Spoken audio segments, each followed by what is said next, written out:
Welcome to Sudheer edutech YouTube channel. నేను మీ సుధీర్ సార్ని. 2024 June 8 ఇవాల్టి కరెంట్ అఫైర్స్.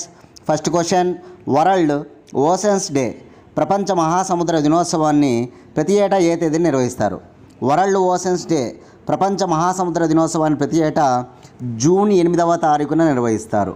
జూన్ 8 అన్నమాట. చూడండి, దీనికి సంబంధించినటువంటి సమాచారం ఒకసారి మనం చూస్తే, ICOD international centre for oceans development, international centre for oceans development, ఇది కెనడాలో ఉంటుందన్నమాట. అదేవిధంగా ocean institute of Canada, ocean institute of Canada, ఈ రెండు సంస్థలు బ్రెజిల్లోని రియో డి జనీరోలో 1992 జూన్ 8వ తారీఖున జరిగినటువంటి ఎర్త్ సమ్మిట్లో భాగంగా దీని ప్రస్తావన వచ్చిందనమాట. అంటే ఐసిఓడి, ఓఐసి ఈ రెండు సంస్థలు 1992 జూన్ 8వ తారీఖున బ్రెజిల్లోని రియో డి జనీరోలో జరిగినటువంటి ఎర్త్ సమ్మిట్లో భాగంగా ఈ ప్రస్తావన రావడం జరిగిందనమాట. ఓకేనా. ఐక్యరాజ్య సమితి చేత ఎప్పటి నుంచి గుర్తింపు పొందింది ఇది అంటే కనుక 2008 నుంచి ఐక్యరాజ్య సమితి ద్వారా ఈ దినోత్సవం ప్రతి ఏటా జరుగుతూ ఉందన్నమాట. ప్రపంచ మహాసముద్ర దినోత్సవం 2008 నుంచి క్రమం తప్పకుండా ఐక్యరాజ్య సమితి నిర్వహిస్తూ ఉందన్నమాట. యాక్చువల్గా 1992లోనే ప్రస్తావన వచ్చింది, కానీ ఐక్యరాజ్య సమితి గుర్తింపు పొందింది మాత్రం 2008 అనమాట. కాబట్టి గుర్తుంచుకోవాలి ఈ విషయాన్ని. సరే, ఈ ఏడాది ప్రపంచ మహాసముద్ర దినోత్సవం 2024 వరల్డ్ ఓషన్స్ డే 2024 థీమ్ ఏంటి అంటే awaken new depths, AWAKEN awaken, new NEW new, depth DEPTHS awaken new depths అనేటువంటి థీమ్ అనమాట. నోట్ చేసుకోవాలి, థీమ్ చాలా ఇంపార్టెంట్గా. ఓకేనా. థీమ్స్ అనేటువంటివన్నీ కూడా జూన్ నెలకు సంబంధించినవన్నీ కూడా ఒక చోట నోట్ చేసుకుని బాగా అప్పుడప్పుడు చూస్తూ రావాలి, ఖచ్చితంగా చాలా ఇంపార్టెంట్. ఓకే ఫ్రెండ్స్, ఇకపోతే నేషనల్ ఇన్స్టిట్యూట్ ఆఫ్ ఓషియానోగ్రఫీ, మన భారతదేశానికి సంబంధించి నేషనల్ ఇన్స్టిట్యూట్ ఆఫ్ ఓషియానోగ్రఫీ ఎక్కడ ఉందంటే గోవాలోని పనాజీలో ఉంటుంది. నేషనల్ ఇన్స్టిట్యూట్ ఆఫ్ ఓషియానోగ్రఫీ జాతీయ సముద్రయానానికి సంబంధించిన సంస్థ అనమాట. ఎక్కడ ఉంది అంటే కనుక గోవాలోని పనాజీలో ఉంది, గుర్తుపెట్టుకోవాలి. మన ఛానల్ నుంచి చాలా ముఖ్యంగా కరెంట్ అఫైర్స్ రోజు అందిస్తున్నాం మనం. కాబట్టి మీరు క్లాస్ ఫాలో అయ్యే వాళ్ళందరూ ముందుగా దయచేసి అందరూ లైక్ చేయండి ప్లీజ్, అందరూ లైక్ చేయండి. ఇంకా మీలలో ఎవరైనా సబ్స్క్రైబ్ చేసుకోకపోయినా సబ్స్క్రైబ్ చేసుకోండి. మన ఛానల్ని మీ ఫ్రెండ్స్ ఎవరైనా కనీసం ముగ్గురికి షేర్ చేయండి ప్లీజ్. అందరూ కూడా దయచేసి లైక్ చేయండి. అన్ని కాంపిటేటివ్ ఎగ్జామ్స్కి దేనికి ప్రిపేర్ అవుతున్నా ఈ కరెంట్ అఫైర్స్ ఫాలో కండి దయచేసి అందరూ కూడా. Second question, environmental performance index 2024 భారతదేశ ర్యాంక్ ఎంత? ఎన్విరాన్మెంటల్ పర్ఫార్మెన్స్ ఇండెక్స్ పర్యావరణ పనితీరు సూచి, పర్యావరణ పనితీరు సూచిలో భారతదేశ ర్యాంక్ ఎంత అంటే కనుక 176, 176, 176 ర్యాంక్ అనమాట. 176 ర్యాంక్ అనమాట. కానీ సూచీలన్నీ కూడా ఒక చోట నోట్ చేసుకోవాలి. ఇంకా అన్నీ కూడా మనకి ఈ సూచీలు విడుదల చేస్తూ ఉంటారన్నమాట, ఇండెక్స్లన్నీ కూడా వస్తూ ఉంటాయన్నమాట. సరే, పర్యావరణ పనితీరు సూచీలో ఈ ఏడాది మన భారతదేశం 176వ ర్యాంకులో నిలవడం జరిగింది. దీనికి సంబంధించిన సమాచారం మొత్తం 180 దేశాలలో ఈ ఇండెక్స్ విడుదలైందనమాట. 180 దేశాలకు సంబంధించి సూచి విడుదలైందనమాట. ఎవరు ఈ సూచిని విడుదల చేశారు అంటే కనుక యేల్ యూనివర్సిటీ మరియు కొలంబియా యూనివర్సిటీ రెండూ కలిసి, యేల్ యూనివర్సిటీ మరియు కొలంబియా యూనివర్సిటీ, కొలంబియా అంటే అమెరికా, ఈ రెండు యూనివర్సిటీలు కలిసి ఈ పర్యావరణ పనితీరు సూచిని తయారు చేసి విడుదల చేయడం జరిగిందనమాట. మొత్తం ఈ పర్యావరణానికి సంబంధించి 58 ఇండికేటర్స్ను ఓకేనా తీసుకొని వీళ్ళు పర్యావరణ పనితీరును తయారు చేయడం జరిగింది. ఎన్ని ఇండికేటర్స్ ఆధారంగా? 58 ఎన్విరాన్మెంటల్ ఇండికేటర్స్ ఆధారంగా తయారు చేయడం జరిగిందనమాట. సరే, ఇప్పుడు నేను టాప్ 5 చెప్తున్నా, దేశాలు నోట్ చేసుకోవాలి. Estonia, Luxembourg, Germany, Finland, United Kingdom, top 5 countries అనమాట. ఓకేనా. Environmental performance index top 5 countries note చేసుకోండి. పర్యావరణ పనితీరులో ఓకేనా బాగా ప్రతిభ కనపరిచిన 5 దేశాలు అనమాట, టాప్ 5 కంట్రీస్. మళ్ళీ చెప్తున్నా, Estonia, Luxembourg, Germany, Finland, United Kingdom. వీటి స్కోర్లు ఉంటాయి, స్కోర్లు కూడా నోట్ చేసుకోవాలి. Estonia 75.3 score, 75.3 score. Luxembourg 75 score. Germany 74.6 score. Finland 73.7 స్కోర్తో. యునైటెడ్ కింగ్డమ్ 72.7 స్కోర్ అనమాట. ఎస్తోనియా 75.3, లక్సెంబర్గ్ 75, జర్మనీ 74.6, ఫిన్లాండ్ 73.7, ఓకేనా. యునైటెడ్ కింగ్డమ్ వచ్చేసి 72.7 అనమాట. యాక్చువల్గా ప్రతి ఏటా కూడా పర్యావరణ పనితీరు సూచిలో డెన్మార్క్ టాప్లో ఉండేదన్నమాట. ఈసారి డెన్మార్క్ 10వ స్థానంలోకి వెళ్ళిపోయింది. టాప్ 10లో ఉందన్నమాట. ర్యాంకు 10 అనమాట డెన్మార్క్. ఫస్ట్ ప్లేస్లోకి ఎస్తోనియా వచ్చేసింది, డెన్మార్క్ 10లోకి వెళ్ళిపోయింది. కాబట్టి డెన్మార్క్ ర్యాంక్ కూడా నోట్ చేసుకోవాలి. డెన్మార్క్ ర్యాంకు 10 అనమాట. ఇక మన ఇండియా ర్యాంకు 176 అనమాట. స్కోరు 27.8 స్కోర్, 27.8 అనమాట మన ఇండియా స్కోరు. మన ఇండియా ర్యాంక్ వచ్చి 176 అనమాట. పోయిన ఏడాది అయితే ఇంకా చివరగా మన ఇండియానే ఉండేది 180 ర్యాంక్ అనమాట. కానీ కాస్త మన ఇండియా మెరుగుపరుచుకుంది స్థానాన్ని, 176కి వచ్చిందనమాట. ఓకేనా. ఓవరాల్గా అయితే పర్యావరణ పనితీరులో మనం చాలా ఘోరమైనటువంటి విఫలమే, ఓకేనా, ఘోరమైనటువంటి పనితీరే అనమాట. ఓకేనా. కాబట్టి ర్యాంక్ కాస్త బెటర్మెంట్గా పోయిన ఏడాదికి మనం చూడొచ్చు. ఇప్పుడు 176 ర్యాంక్ రాసుకోవాలి. స్కోర్ వచ్చేసి 27.8 అనమాట. ఇంకా చివరగా ఒక 5 కంట్రీస్ చెప్తా, నోట్ చేసుకోండి. 180 Vietnam, 179 Pakistan, 178 Laos, 177 Myanmar, 176 India. చివరగా ఉన్న దేశం ఏదంటే Vietnam 180, Pakistan 179, Laos 178, Myanmar 177, India 176 అనమాట. ఈ ఏడాది COP28, ఈ COP28 ఈ ఏడాది 2024 ఎక్కడ జరగబోతుంది అంటే అజర్బైజాన్లో. COP29 అనమాట. COP28 పోయిన ఏడాది జరిగింది. ఓకేనా. కాన్ఫరెన్స్ ఆఫ్ పార్టీస్ UNFCCC పర్యావరణానికి సంబంధించి అత్యంత గొప్పగా సమావేశం ప్రతి ఏటా జరుగుతుందన్నమాట. ఈ COP సమావేశాలు ఈ ఏడాది ఎక్కడ అంటే కనుక అజర్బైజాన్లో. ఈ అజర్బైజాన్ పర్యావరణ పనితీరులో 121 ర్యాంక్ 121 అనమాట అజర్బైజాన్. కాబట్టి అజర్బైజాన్ కూడా నోట్ చేసుకోండి. అమెరికా 34లో ఉందన్నమాట. అమెరికా ర్యాంక్ వచ్చేసి 34, 34 అనమాట, 34. ఇట్లా కొన్ని దేశాల ముఖ్యమైన ర్యాంకులు మనం ఇక్కడ చూడొచ్చు అనమాట. చాలా చాలా ఇంపార్టెంట్గా నోట్ చేసుకోండి. ఫస్ట్ 5 కంట్రీస్ చెప్పా, లాస్ట్ 5 కంట్రీస్ చెప్పా, మన ఇండియా ర్యాంక్ చెప్పా, అమెరికా ర్యాంకు చెప్పా, డెన్మార్క్ ర్యాంకు, అదేవిధంగా అజర్బైజాన్ ర్యాంకులు చెప్పా. నోట్ చేసుకొని చదువుకోండి. ఓకేనా. ఎందుకంటే పర్యావరణ దినోత్సవం జూన్ 5న అయిపోయింది. ప్రతి సంవత్సరం జూన్ నెలలో పర్యావరణ పనితీరు కూడా రిలీజ్ అవుతుందన్నమాట. ఇండెక్స్ కూడా రిలీజ్ అవుతుంది. ఆ విధంగా ఇండెక్స్ ఇప్పుడు వచ్చిందనమాట. కాబట్టి గుర్తుంచుకోవాలి. నరేంద్ర మోడీ పర్యావరణ ఓకేనా దినోత్సవం సందర్భంగా ఓకేనా తల్లి పేరుతో ఒక మొక్కను నాటమని కూడా మనకు చెప్పడం జరిగిందనమాట.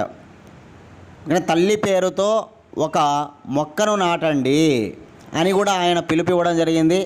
ఆయన ఢిల్లీలోని ఓకేనా బుద్ధ జయంతి పార్కులో, బుద్ధుని పార్కులో ఒక రావి చెట్టును నాటుతూ ఆ స్టేట్మెంట్ ఇవ్వడం జరిగిందన్నమాట. ఆ ప్రచారాన్ని ప్రారంభించాడనమాట. ఓకేనా. స్లాష్ ప్లాంట్ ఫార్ మదర్ అనేటువంటి ప్రచారాన్ని ముందుకు తీసుకొని పోమన్నాడు.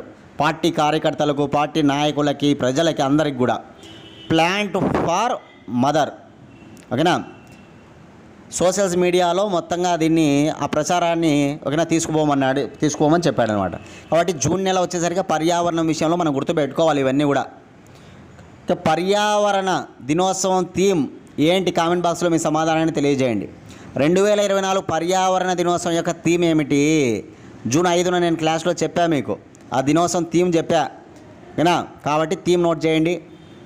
అదేవిధంగా QS యూనివర్సిటీ ర్యాంకింగ్స్ కూడా ఇటీవల విడుదలయ్యాయి.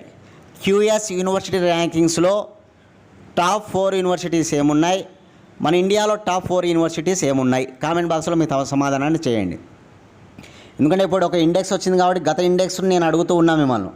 2 days బ్యాక్ నేను చెప్పా యూనివర్సిటీ ర్యాంకింగ్స్ అనమాట. QS world university rankings top 1, top 2, top 3, top 4. మన ఇండియాలో top 1, top 2, top 3, top 4. Comment బాక్స్లో మీ సమాధానాన్ని అందరూ కూడా తెలియజేయండి దయచేసి.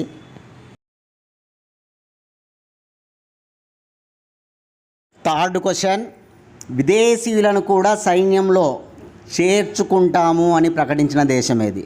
చూడండి, విదేశీయులను సైతం సైన్యంలో చేర్చుకుంటాం అని తెలిపిన దేశం ఏదంటే ఆస్ట్రేలియా అన్నమాట. ఆస్ట్రేలియా ప్రధానమంత్రి యాంటోనీ ఆల్బనీస్. ఆస్ట్రేలియా ప్రధానమంత్రి యాంటోనీ ఆల్బనీస్ తెలిపిన సమాచారం ఏంటంటే కనుక విదేశీయులను తమ దేశంలోని సైన్యంలో చేర్చుకుంటాము అని ఆయన తెలపడం జరిగింది. కాకపోతే ఇక్కడ ఒక కండిషన్ పెట్టాడనమాట.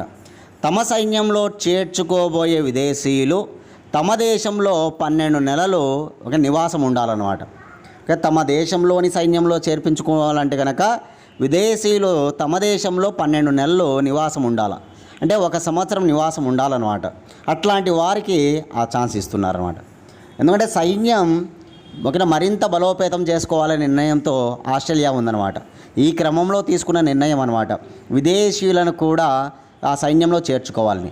ఎందుకంటే జనాభా తక్కువ ఆస్ట్రేలియాలో, నిర్జన ఖండం అంటాడు దాన్ని, ఓకేనా, సజీవ శిలాఖండం అనమాట, కంగారుల ఖండం అనమాట, ఓకేనా. చిన్న దేశం, జనాభా పరంగా అత్యంత చిన్న దేశం కాదు, కానీ జనాభాలో తక్కువగా ఉన్న దేశమే ఆస్ట్రేలియా అనేటువంటిది. ఖండాల పరంగా తక్కువ జనాభా కలిగిన ఖండం అయితే ఆస్ట్రేలియానే, విస్తీర్ణ పరంగా తక్కువ కలిగిన ఖండం కూడా ఆస్ట్రేలియానే. అటువంటి ఆస్ట్రేలియాలో సైన్యం తక్కువ అనమాట. కాబట్టి నిర్ణయం తీసుకున్నారనమాట.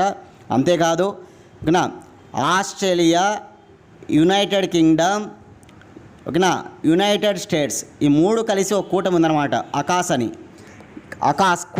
అకాస్ కూటమిలో 3 దేశాలు ఉంటాయి, యూకే, యుఎస్.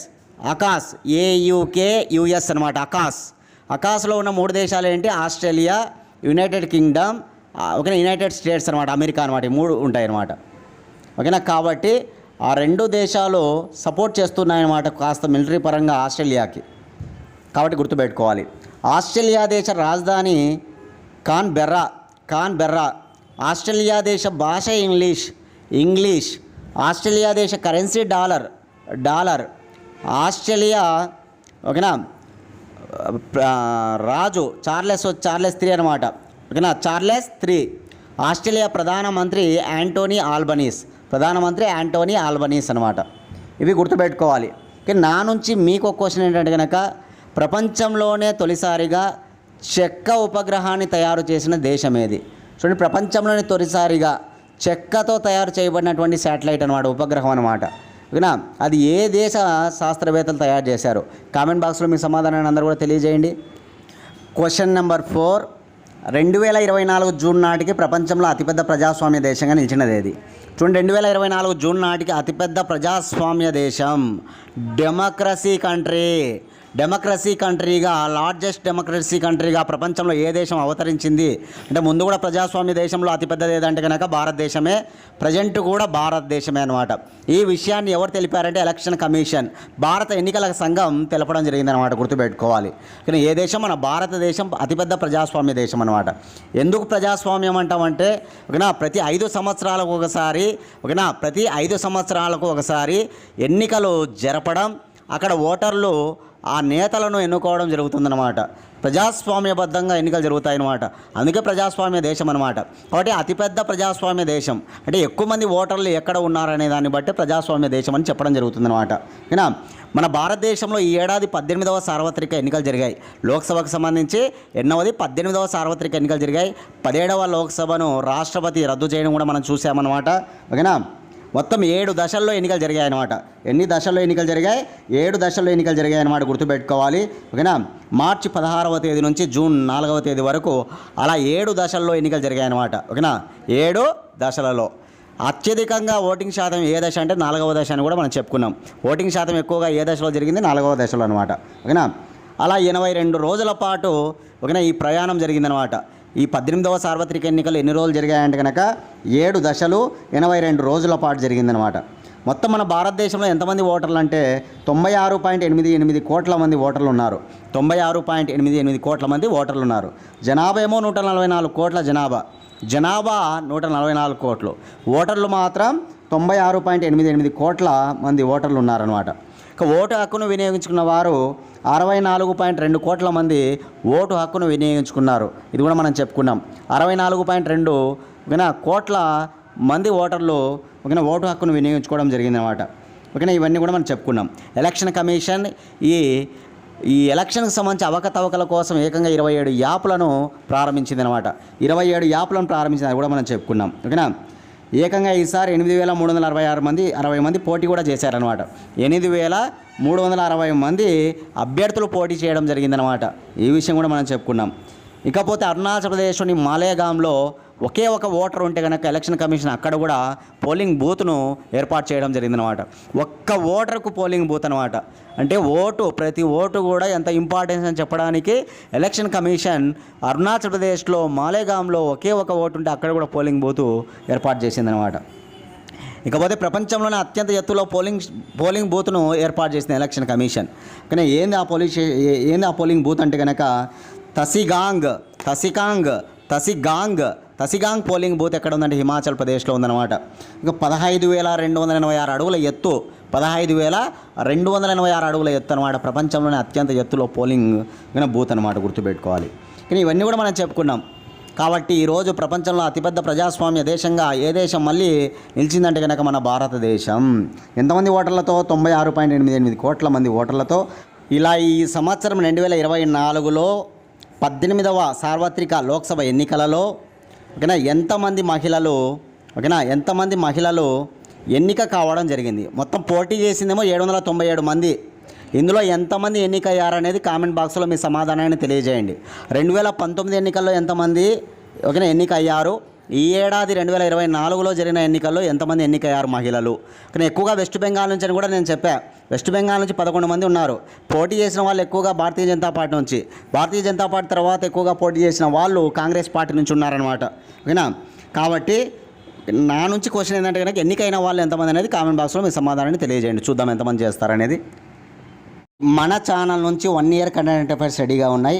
కావాలనుకున్న వాళ్ళు 8186006848 అనే నెంబర్కి 100 రూపీస్ ఫోన్పే చేసి అదే నెంబర్కి స్క్రీన్షాట్ పెట్టినట్లయితే కనుక 24 గంటల లోపల పీడిఎఫ్ ఫైల్ పంపించబడుతుంది. డేట్ టు డేట్ విత్ ఎక్స్ప్లెనేషన్తో కరెంట్ అఫైర్స్ ఉంటాయి. అందరూ కూడా ఇట్లా చేసుకోండి, ప్రతి ఒక్కరికి కూడా ఉపయోగపడతాయి. ఓకేనా. చూద్దాం ఇవాళ 5th క్వశ్చన్. ఈనాడు గ్రూప్ చైర్మన్ రామోజీరావు మరణించారు. ఆయన ఈనాడు పత్రికను ఎప్పుడు ప్రారంభించారు? చూడండి, ఈనాడు గ్రూప్ చైర్మన్ రామోజీరావు గారు మరణించడం జరిగింది. ఆయన ఈనాడు పత్రికను ఎప్పుడు ప్రారంభించారంటే 1974 ఆగస్టు 10. 1974 ఆగస్టు 10న విశాఖపట్నంలో ప్రారంభించాడు ఈనాడు పత్రికను. ఈనాడు పత్రిక అనేది తెలుగు రాష్ట్రాల్లో అత్యధిక సర్క్యులేషన్ గల పత్రిక అనమాట. మొత్తం పత్రికలు తెలుగు రాష్ట్రాల్లో తీసుకుంటే అత్యధిక సర్క్యులేషన్ ఉన్న పత్రిక ఏదంటే ఈనాడు పత్రికనే. ఓకేనా. తర్వాత 1995లో ఈటీవీ ఛానల్ను ప్రారంభించాడు. 1995లో ఈటీవీ ఛానల్ను ఆయన ప్రారంభించడం జరిగింది. 2003లో వార్తా ఛానల్ ఈటీవీ2ను 24 గంటలు వార్తలు ప్రసారమయ్యేటువంటి ఛానల్ మొదటి ఛానల్గా ఆయన ప్రారంభించడం జరిగిందనమాట. ఈటీవీ2 2003లో ప్రారంభం, ఈటీవీ 1995, ఈనాడు పత్రిక 1974 అనమాట. 1962లో మార్గదర్శి చిట్ ఫండ్, మనందరికీ తెలుసు మార్గదర్శి చిట్ ఫండ్. కానీ దీనిని ఎప్పుడు ప్రారంభించాడు? మార్గదర్శి చిట్ ఫండ్ అంటే కనుక 1962లో ప్రారంభించాడు. కానీ ఇట్లాంటి గొప్ప వ్యక్తికి భారత ప్రభుత్వం పద్మవిభూషణ్ ఇచ్చి సత్కరించిందనమాట. పద్మవిభూషణ్ 2016లో వచ్చింది ఆయనకి. పద్మవిభూషణ్ అంటే భారతదేశంలో 2వ అత్యున్నత పురస్కారం. దేని తర్వాత? భారతరత్న తర్వాత. కానీ అట్లాంటి 2వ అత్యున్నత పురస్కారం పద్మవిభూషణ్ని 2016లోనే ఆయనకు వచ్చిందనమాట, గుర్తుపెట్టుకోవాలి. కానీ ఇట్లా అనేక వాటిని ఆయన కళాంజలి కూడా వారిదే అనమాట. ఇట్లా చాలా వాటిని ప్రారంభించి ఎంతోమందికి జీవన ఉపాధిని కల్పించినటువంటి మహనీయుడు అనమాట రామోజీరావు. ఒక రకంగా చెప్పారంటే వ్యాపార రంగంలో గొప్ప దిగ్గజం అనమాట. గొప్ప సామ్రాజ్యాన్ని నెలకొల్పినటువంటి వ్యక్తి అనమాట రామోజీరావు. కానీ ఆయన 1936 నవంబర్ 6వ తారీఖున కృష్ణా జిల్లాలోని పెడపారుపూడిలో జన్మించాడనమాట. కృష్ణా జిల్లాలో 1936 నవంబర్ 6వ తారీఖున. 2024 జూన్ 8న హైదరాబాదులో ఆయన చనిపోవడం జరిగింది. అనారోగ్యానికి గురయ్యాడనమాట. ఆసుపత్రిలో చికిత్స పొందుతూ ఆయన మరణించడం జరిగింది. కాబట్టి ఈయన విషయాలన్నీ కూడా కాస్త ఇంపార్టెంట్, నోట్ చేసుకోవాలి. ఖచ్చితంగా అడిగే ఛాన్స్ ఉంది ఎగ్జామ్లలో. ఎందుకంటే తెలుగు రాష్ట్రాల్లో చాలా కాలం నుంచి ఆయన ఎన్నో వాటిని ప్రారంభించి ఎంతోమందికి ఆసరాగా నిలిచాడనమాట. రామోజీ ఫిల్మ్ సిటీ ప్రపంచంలోనే అత్యంత పెద్ద ఫిల్మ్ సిటీగా పేరు ప్రఖ్యాతలు సంపాదించిన రామోజీ ఫిల్మ్ సిటీ కూడా. ఓకేనా. కాబట్టి అట్లాంటి వ్యక్తి రేపు రాను రోజులు ఏదో ఒక రూపంలో బిట్టు అడిగే ఛాన్స్ ఉంటుందన్నమాట. ఎందుకంటే తెలుగు రాష్ట్రాలకు సంబంధించిన ఎగ్జామ్స్లో జరిగినప్పుడు గొప్ప వ్యక్తులను అడుగుతారు. ఓకేనా, రైట్. క్వశ్చన్ నెంబర్ 6, టెక్నాలజీ పైనట్స్ 2024 పేరిట కృత్రిమ మేధ అంటే ఆర్టిఫిషియల్ ఇంటెలిజెన్స్ అనమాట 100 స్టార్టప్ కంపెనీల జాబితాలో ఎన్ని కంపెనీలు చోటు సంపాదించాయి మన దేశం నుంచి? చూడండి, టెక్నాలజీ పైనట్స్ 2024 పేరిట ఆర్టిఫిషియల్ ఇంటెలిజెన్స్ 100 స్టార్టప్ కంపెనీల జాబితాను రిలీజ్ చేసిందనమాట. ఇందులో మన భారతదేశానికి చెందిన కంపెనీలు 10 చోటు సంపాదించాయన్నమాట. ఆన్సర్ 10 కంపెనీలు మన భారతదేశం నుంచి చోటు సంపాదించాయి. 100 స్టార్టప్ కంపెనీలు అనమాట. స్టార్టప్స్ అంటే అంకురాలు. కానీ స్టార్టప్ కంపెనీలు చాలా ఎక్కువగా మనకు ప్రాధాన్యత చూస్తున్నాం అన్నమాట ఇటీవల. కాబట్టి ఫస్ట్ ప్రపంచంలో ఈ 100 కంపెనీల జాబితాలో ఎక్కువగా ఏ దేశ కంపెనీలు చోటు సంపాదించాయంటే అమెరికా తర్వాత చైనా తర్వాత థర్డ్ ప్లేస్లో మన భారతదేశం ఉందన్నమాట. ఏ లిస్టులో? టెక్నాలజీ పయనీర్స్ 2024 ఓకేనా, కృత్రిమ మేధ 100 స్టార్టప్ కంపెనీల జాబితా అనమాట. ఇది ఎక్కువగా అమెరికా నుంచి, సెకండ్ చైనా, థర్డ్ ఇండియా. మన ఇండియా నుంచి 10 కంపెనీలు చూస్తే నీరమై హెల్త్ అనలిటిక్స్ అనేది నీరమై హెల్త్ అనలిటిక్స్ అనేది ఒకటి. Number 2 pixel. Number 3 Sarvam. Number 4 ampere hour, AMPERE, ampere hour, HOUR. Number 5 Cropin, CROPIN, Cropin. Number 6 Entri, ENTRI Entri. Number 7 HealthPlix, health HEALTH HealthPlix, PLIX ఓకేనా. Number 8 international battery company. Number 9 NxtWave, NXT NxtWave, WAVE wave. Next number 10 string bio, STRING string, BIO bio. ఇవి 10 companies రాసుకోండి ఓకేనా. అదేవిధంగా first America ఉందని, second China ఉందని, third India కంపెనీలు చోటు సంపాదించాయని note చేసుకుంటే సరిపోతుంది. చాలా ఇంపార్టెంట్. క్వశ్చన్ నెంబర్ 7, ప్రస్తుత ఆర్థిక సంవత్సరంకు RBI భారత వృద్ధి రేటు అంచనాను 7% నుంచి ఎంతకు పెంచింది? ప్రస్తుత ఆర్థిక సంవత్సరం అంటే 2024-2025 అనమాట. 2024 ఏప్రిల్ 1వ తేదీ నుంచి 2025 మార్చి 31వ తేదీ వరకు ఒక ఆర్థిక సంవత్సరం ఉంటుందన్నమాట. ఓకేనా. ఈ ఏడాదికి సంబంధించి ఓకేనా ఎంతకు అంచనా వేసింది ఇది వరకు ముందు అంటే కనుక 7%గా ఉండిందనమాట. దానిని ఇప్పుడు RBI ఏం చేసిందంటే కనుక 7.2కు పెంచడం జరిగింది. కాబట్టి గుర్తుపెట్టుకోవాలి, 7 నుంచి ఎంతకు పెంచిందంటే 7.2కు పెంచిందనమాట. 2023-2024 ఏడాదికి మన భారతదేశ వృద్ధి రేటు ఎంతగా నమోదైంది అనేది కామెంట్ బాక్స్లో మీ సమాధానాన్ని తెలియజేయండి. 2023-2024కు గాను మన భారతదేశ వృద్ధి రేటు ఎంతగా నమోదైంది అనేది కామెంట్ బాక్స్లో మీ సమాధానాన్ని తెలియజేయండి. ఓకేనా, చాలా ఇంపార్టెంట్ అనమాట అది. ఓకేనా, రైట్. ఇకపోతే దీనికి సంబంధించిన విషయాలు మనం చూస్తే ఇప్పుడు 8వ ద్వైమాసిక పరపతి విధాన కమిటీ సమావేశం జరిగిందనమాట. 8వ ద్వైమాసిక అంటే 2 నెలలకు అనమాట. 8వ ద్వైమాసిక పరపతి విధాన కమిటీ సమావేశం జరిగిందనమాట.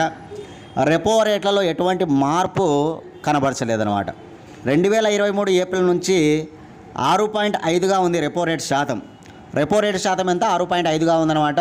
దానిని యథావిధిగా ఇది 8వ ద్వైమాసిక పరపతి విధానంలో కూడా ఓకేనా అదేవిధంగా ఎటువంటి మార్పు చేయకుండా 6.5గా నిర్ధారించడం జరిగిందన్నమాట రిజర్వ్ బ్యాంకు. కాబట్టి గుర్తుపెట్టుకోవాలి, రెపో రేట్ ఎంత? 6.5 అనమాట.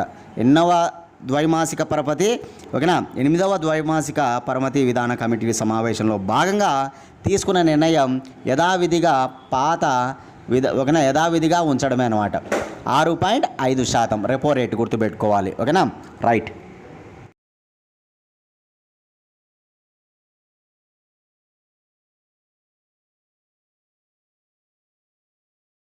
క్వశ్చన్ నెంబర్ 8, ADR రిపోర్ట్ ప్రకారం 18వ సార్వత్రిక ఎన్నికల్లో ఎంత శాతం మంది మిలియనీర్లు ఉన్నారు? ADR రిపోర్ట్ ప్రకారం 18వ సార్వత్రిక ఎన్నికల్లో ఎంత శాతం మంది మిలియనీర్లు ఉన్నారంటే 93% మంది మిలియనీర్స్ అనమాట. ADR association of democratic reforms, ADR association of democratic reforms అనమాట. ఓకేనా, గుర్తుపెట్టుకోవాలి. చూడండి 2019లో 17వ సార్వత్రిక ఎన్నికల్లో 475 మంది మిలియనీర్లు ఉండేవారంట, ఉన్నారన్నమాట. అదే ఇప్పుడు 2024లో 18వ సార్వత్రిక ఎన్నికల్లో ఆ సంఖ్య పెరిగిందనమాట. ఎంతకు పెరిగిందంటే 504కు చేరింది. కానీ గత సార్వత్రిక ఎన్నికల్లో, లోక్సభ ఎన్నికల్లో 475 మంది, ఇప్పుడు సార్వత్రిక ఎన్నికల్లో, లోక్సభ ఎన్నికల్లో 504 మంది అన్నమాట. గుర్తుపెట్టుకోవాలి.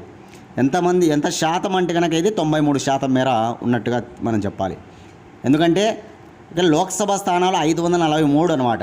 లోక్సభ స్థానాలన్నీ 543. ఈ 543 మందిలో 504 మంది ఏకంగా మిలియనీర్లు ఉన్నారన్నమాట. ఆ విషయాన్ని గుర్తుపెట్టుకోవాలి. మన తెలుగు రాష్ట్రాల నుంచి అత్యధిక సంపద కలిగినటువంటి వాళ్ళు, ఎన్నికల్లో పోటీ చేసిన వాళ్ళు, లోక్సభ సభ్యులు ఎవరంటే కనుక ఆంధ్రప్రదేశ్ నుంచి పెమ్మసాని చంద్రశేఖర్ గుంటూరు లోక్సభ తరపున ఆయన ఎంపీగా గెలవడం జరిగిందనమాట. ఓకేనా.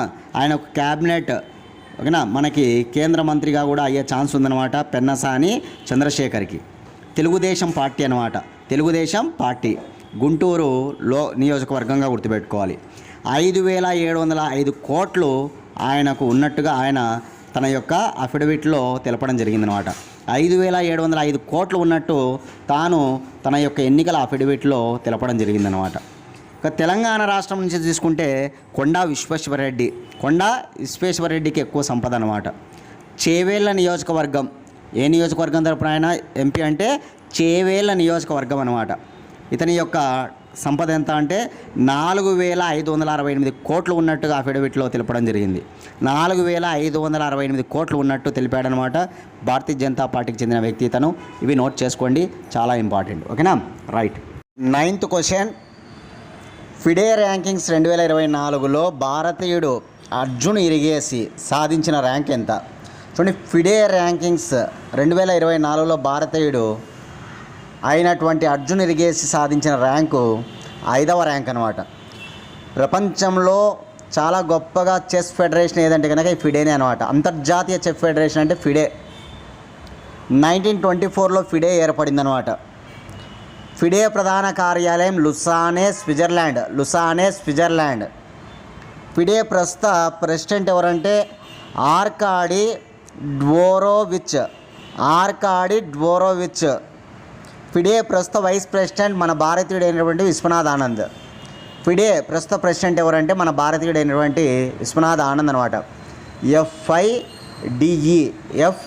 FIDE అనమాట ఫిడే. ఓకేనా. సరే, ఫిడే ప్రతి ఏటా కూడా ర్యాంకింగ్స్ రిలీజ్ చేస్తుంది అనమాట. అంతర్జాతీయంగా గొప్ప చెస్ ప్లేయర్స్ ఎవరైతే ఆ సంవత్సరంలో బ్రహ్మాండంగా ఆడింటారో దాని ఓకేనా తో ఇచ్చినటువంటి ర్యాంక్స్ అనమాట. ఓకేనా. ఫస్ట్ టాప్ 5 చెప్తా, నోట్ చేసుకోవాలి. మ్యాగ్నస్ కార్ల్సన్ వచ్చి నార్వే కంట్రీ, 2,834 పాయింట్లు. 2,834 పాయింట్లు అనమాట. Next 2 Nakamura America country, America, 2,803 పాయింట్లు. 2,803 పాయింట్లు అనమాట. నెంబర్ 3 ఫాబియానో కరువానా అమెరికా, 2,796 పాయింట్లు. 2,796 పాయింట్లు. Number 4 నెపోమ్నియాసి Russia. నెపోమ్నియాసిది ఏ దేశం అంటే రష్యా, 2,770 పాయింట్లు. 2,770 పాయింట్లు.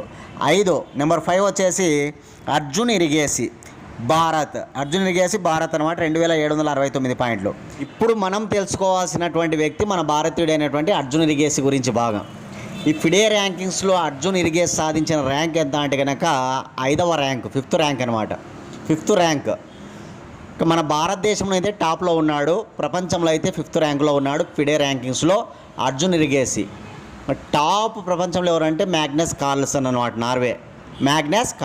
ఇది గుర్తుపెట్టుకోవాలి, చాలా ఇంపార్టెంట్. మన ఛానల్ నుంచి కరెంట్ అఫైర్స్ కావాలనుకున్న వాళ్ళు 8186006848 అనే నెంబర్కి 100 రూపీస్ ఫోన్పే చేసి అదే నెంబర్కి స్క్రీన్ షాట్ పెట్టండి. 24 గంటల లోపల PDF ఫైల్ పంపిస్తాం. ఓకే, లాస్ట్ క్వశ్చన్ చూద్దాం ఈరోజు. నార్వే చెస్ టోర్నీ 2024 విజేతగా నిలిచిన చెస్ ప్లేయర్ ఎవరు? నార్వే చెస్ టోర్నీ 2024 విజేతగా నిలిచిన చెస్ ప్లేయర్ మ్యాగ్నస్ కార్ల్సన్ అనమాట. మ్యాగ్నస్ కార్ల్సన్ ఏమో విజేత. ఫైనల్లో ఓడిపోయింది ఎవరంటే మాత్రం Fabiano Caruana America. Fabiana Caruano America. Magnus Carlsen వచ్చేసి ఓకేనా నార్వే కంట్రీకి చెందినవాడు, నార్వే ప్లేయరు, నార్వే చెస్ టోర్నీని పొందాడనమాట. ఇక రన్నర్ ఎవరు అంటే మాత్రం ఫ్యాబియానో కారువానా. ఫ్యాబియానో కారువానాది అమెరికా అనమాట. ఇవి గుర్తుంచుకోవాలి, విన్నరు రన్నరు. ఇక మహిళలకు సంబంధించి నార్వే చెస్ ప్లేయర్గా విజేత ఎవరంటే కనుక ఓకేనా జేవే నూకు జావతి అండి. జెవెన్ జూన్ చైనా దేశానికి చెందిన జెవెన్ జూన్ మహిళలకు సంబంధించి విన్నర్ అయిందనమాట. ఇవి గుర్తుపెట్టుకోవాలి. ఇక నేను ఇచ్చిన ఆప్షన్స్ చూడండి, టాప్ 1, టాప్ 2, టాప్ 3, టాప్ 4. ఈ ఏడాది ఫిడే ర్యాంకింగ్స్లో నిలబడిన వాళ్ళను ఇక్కడ ఆప్షన్స్లో ఇచ్చా చూడండి. ఫస్ట్ ర్యాంక్ ఎవరంటే Magnus Carlsen, second rank Nakamura, third rank Fabiano Caruana, fourth rank Nepomniachtchi. ఇవి రాసుకోండి ఈ పేర్లు ఓకేనా, చాలా చాలా ఇంపార్టెంట్. మన అర్జున్ ఇరిగేసి 5వ ర్యాంకులో నిలవడం జరిగిందనమాట. ఇవి ఇవాళ కరెంట్ అఫైర్స్. రేపటి క్లాస్లో మళ్ళీ కలుసుకుందాం ఫ్రెండ్స్. థ్యాంక్స్.